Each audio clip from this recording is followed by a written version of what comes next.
उत्तर प्रदेश में फिलहाल नगर निकाय के चुनाव नहीं होंगे।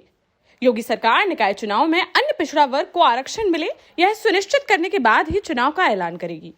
जरूरत पड़े तो इसके लिए सरकार सुप्रीम कोर्ट भी जा सकती है।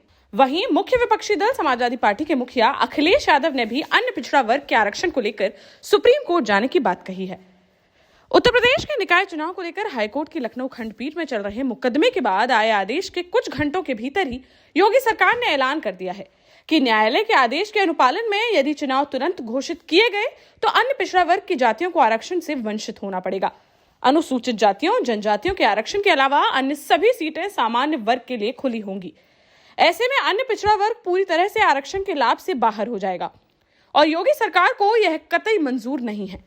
ऐसे में उत्तर प्रदेश के मुख्यमंत्री योगी आदित्यनाथ व नगर विकास मंत्री ए.के. शर्मा ने कहा है कि हाईकोर्ट के आदेशों के अनुपालन में पिछड़ी जातियों को आरक्षण देने के लिए ट्रिपल टेस्ट की प्रक्रिया पूरी की जाएगी।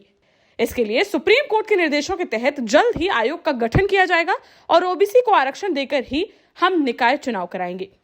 उन्होंने यह भी कहा है कि सरकार कानूनी पहलुओं का अध्ययन करेगी, कानूनविदों से राय ली जाएगी और अन्य पिछड़ा वर्ग का आरक्षण बचाने के लिए सुप्रीम कोर्ट भी अगर जाना पड़ेगा तो सुप्रीम कोर्ट भी जाएगी। उत्तर प्रदेश में 2022 के वर्ष में जो निकाय चुनाव होने वाले थे उसमें कुछ याचिकाएं माननीय उच्च न्यायालय में दाखिल हुई थी। उस संदर्भ में आज माननीय उच्च न्यायालय का निर्णय आया है। राज्य सरकार का सोचना है कि माननीय उच्च न्यायालय के निर्देशानुसार आयोग गठित करके ट्रिपल टेस्ट की जो प्रक्रिया है उसे पूर्ण करके हम ओबीसी को आरक्षण देने के बाद ही हम चुनाव कराएंगे और उसके बाद जो चुनावी प्रक्रिया है उसको हम करेंगे।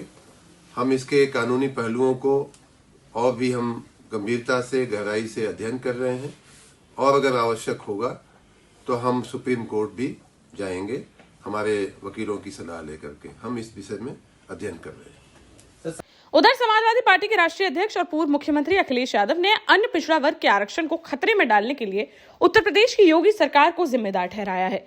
उनका भी कहना है कि उनकी पार्टी पूरी तरीके से पिछड़ों के हक की लड़ाई लड़ेगी और जरूरत पड़ेगी तो इस मामले को सुप्रीम कोर्ट में भी ले जाएगी और सुनिश्चित करेगी कि निकाय चुनाव में हर हालत में अन्य पिछड़ा वर्ग को आरक्षण मिले। नौकरियां नहीं निकलेंगी तो अंतर्गत आरक्षण खत्म। बिल्कुल। तो और यहाँ तो दिखाई दे गया जो आरक्षण मिलना चाहिए था, अगर सरकार सही तरीके से पैरवी करती, सरकार सही तरीके से पक्ष रखती तो आज पिछड़ों को आरक्षण मिलता।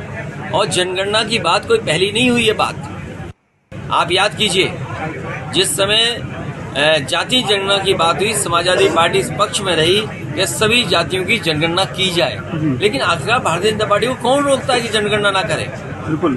क्योंकि जनगणना करने से हर जाति को अपनी आबादी की जानकारी हो जाएगी। भारतीय जनता पार्टी कभी नहीं चाहेगी कि हर व्यक्ति अपने जाति के हिसाब से जानकारी कर ले कि वो आबादी में किस संख्या में है। अखिलेश जी, आज ओम प्रकाश राजभर का एक पोस्टर लगा गया है। वो मेरी जानकारी में नहीं आया है और वो जानकारी में नहीं है, इसलिए मैं कुछ कह नहीं सकता। Okay, thank you. निकाय चुनाव में कितनी मजबूती के साथ सपा खड़ी होगी? अरे पहले आरक्षण बचाओ फिर चुनाव लड़ो। पहले आरक्षण बचाओ और आरक्षण बचाने के लिए अगर समाजवादी पार्टी को सुप्रीम कोर्ट भी जाना पड़ेगा। हमारे पिछड़े जो संगठन के लोगों ने अगर आरक्षण बचाने के लिए सुप्रीम कोर्ट जाना पड़ेगा तो हमारी पार्टी के लोग जाएंगे।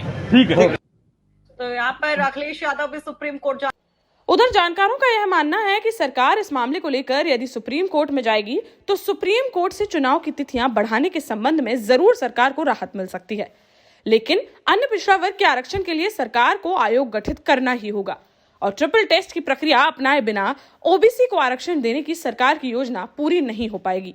न ही इसमें सरकार को सुप्रीम कोर्ट से कोई राहत मिलने की उम्मीद है।